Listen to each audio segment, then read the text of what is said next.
In the previous video, we looked at how sports and esports are considered subsections of a game, and that the definition of a sport follows specific criteria on sports record. This same criteria can be used to define video games that could be considered as an esport. Let's look at this criteria in depth. Rule number 1. Have an element of competition. Video games typically fall into one of three modes: player versus player, or PvP, player versus environment, or PvE, or player versus AI. Player versus player is the only mode that makes a game competitive. Now, this does not necessarily mean that it has to be a duel type of situation. Two or more sets of players fighting against a game environmental challenge, such as an MMO dungeon, can be made into a PvP situation by timing each group's clear and awarding the win to the team that clears it the fastest. Player versus AI is akin to facing a computer challenger in chess. Both computer and player adhere to the same rules. Rules 2 and 3. Be in no way harmful to any living creature, and the sport should not be judged to pose an undue risk to the health and safety of its athletes or participants. This is obviously a concern for the physical area. Sorry, fishing, you're not a sport. Rule number 4.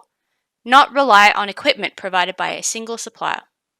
We'll refer to equipment as the gear you need in order to participate in the game. Now, you can play baseball with any old stick and a ball. The basic rules of the game don't get changed based upon your equipment. However, you can't play baseball on a 2 meter by 2 meter playing field because having some space between bases, and therefore a chance of failure, is a fundamental part of the game. For virtual environments, you generally need a processor, a visual display, and command input devices. This is your playing field and equipment. Now, there are some technical limitations that can prevent some games from being played. You can only play Smash Brothers on Nintendo consoles, for example. But this is equivalent to not being able to downhill ski unless you have a snowy, declining landscape. This condition is not an issue of a game being created or developed by a game publisher developer. This will be a topic for a later video, but traditional sports also cause controversy with their use of proprietary equipment that toes the line on this requirement and bears further discussion. Rule number 5. Not rely on any luck element specifically designed into the sport. A lot of games, by their nature, have randomness introduced in some form or fashion. Let's take Mario Kart.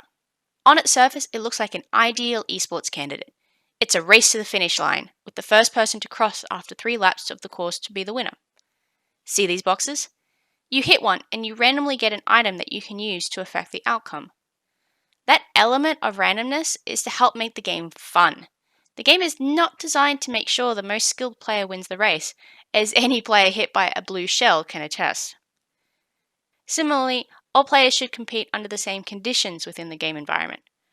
Much like if there is terrible weather, rugby players on both teams have to deal with mud and wet. The virtual environment has to be controlled as well. Due to the nature of video games, lots of things can happen to alter the state of play. Input delays, lags, and even some bugs are part of the virtual environment concern. A savvy referee should understand the difference between player error and game error. It's very common for people to dismiss esports as not being the same as physical sport because of the perceived lack of athleticism. However, a number of sports require only dexterity and a keen eye.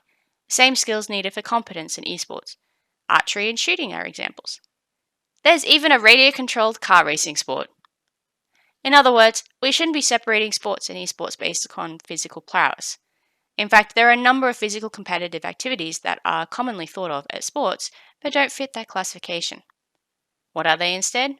You'll see in the next video.